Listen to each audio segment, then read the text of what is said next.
Halo semua, salam sejahtera Malaysia. Selamat datang ke channel Fels Lifestyle. Terima kasih kerana terus setia dan terus bersama di dalam channel ini. Saudara-saudara, tuan-tuan dan puan-puan yang saya amat hormati. Rupanya antara yang menjadi satu pertanyaan penyokong-penyokong kerajaan dan juga seluruh rakyat Malaysia yang menggemari perkembangan berkaitan politik di Malaysia. Siapa yang akan menang pada pilihan raya umum ke-16 nanti? Rupanya di dalam Pakatan Harapan, isu ataupun persoalan berkaitan dengan krisis sokongan masih banyak perlu dilakukan PH.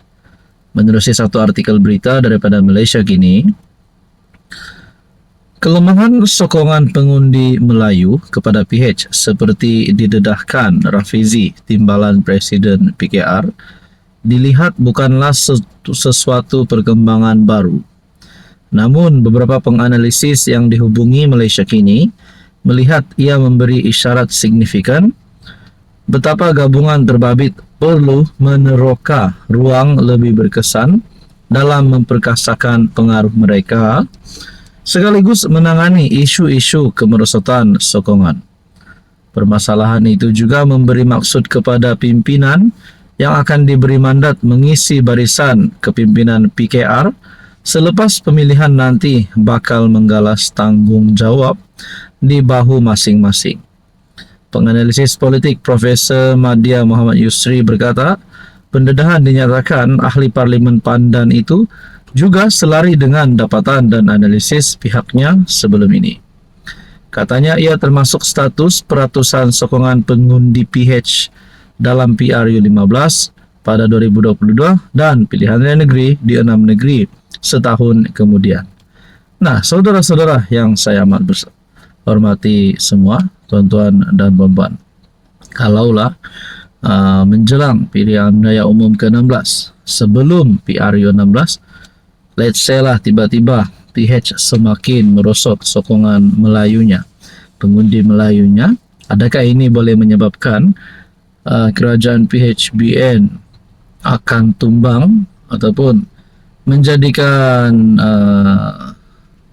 sokongan BN terhadap PH kerajaan hari ini akan diputuskan, ataupun mungkin Anwar Ibrahim boleh kalah, PH boleh kalah, beberapa kerusi boleh hilang, beberapa kerusi bagi pilihan raya umum ke-16 nanti. Nah, ini yang menjadi pertanyaan dan satu perkara yang pasti menjadi yang paling ditakuti oleh penyokong-penyokong PH. Menurut Rafizi, sokongan Melayu terhadap PH berada pada 27% setakat April tahun ini, meningkat sedikit daripada 20% pada Ogos 2020. Muhammad Yusri berkata PH perlu segera memperkasa parti bernuansa Melayu dalam gabungannya seperti Amanah, selain memperkasa hubungan strategik dengan parti berpengaruh Melayu. Contohnya, kata Muhammad Yusri, melalui kerjasama dengan UMNO sekarang, PH juga perlu kekalkan semaksimum mungkin undi teras Melayu sedia ada dengan polisi-polisi ekonomi dan pentadbiran yang mesra Melayu.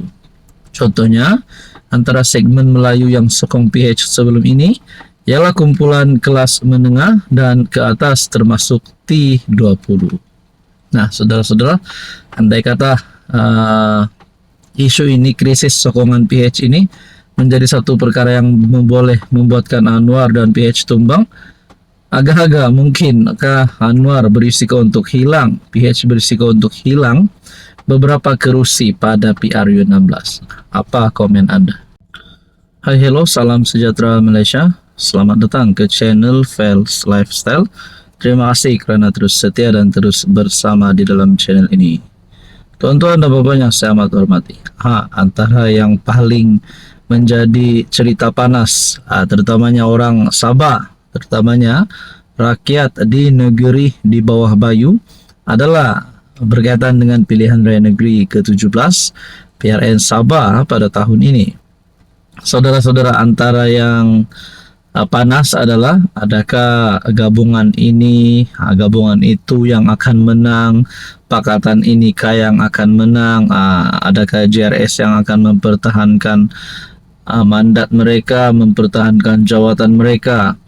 Nah, pada akhirnya berkaitan dengan PRN, secara tidak langsung PHBN, Kerajaan Persekutuan hari ini yang dipimpin oleh Anwar dan Zahid, Kerajaan Perpaduan, secara tidak langsung terlibat di dalam PRN 17 karena seperti yang kita tahu, PHBN sah akan bergabung bagi mendepani PRN 17 Sabah.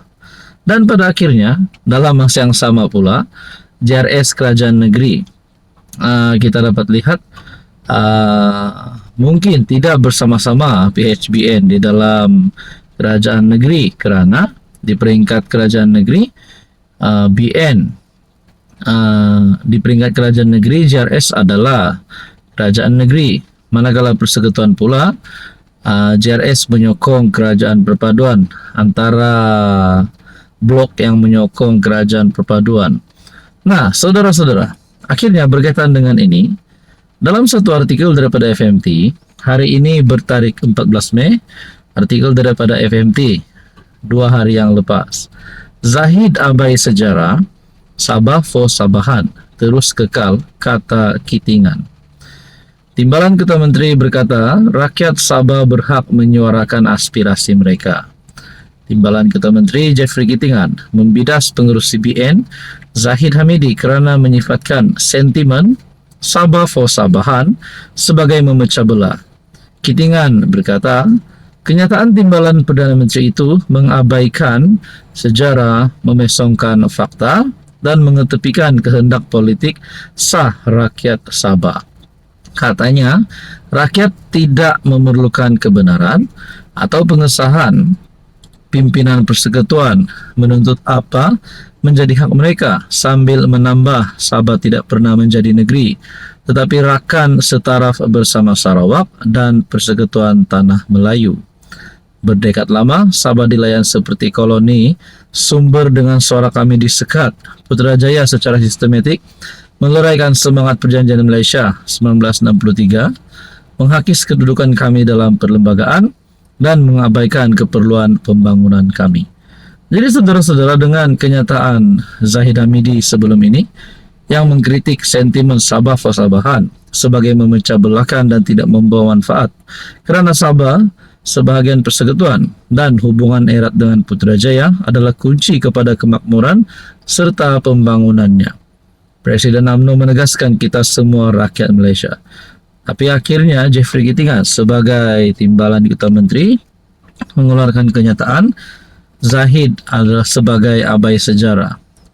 Slogan Sabah for Sabahan terus kekal, kata Jeffrey Kitingan. Adakah ini boleh membawa kepada penarikan sokongan daripada JRS kepada Kerajaan Perpaduan pada PHBN hari ini? Nah, saudara-saudara, berkaitan dengan ini apa komen Anda?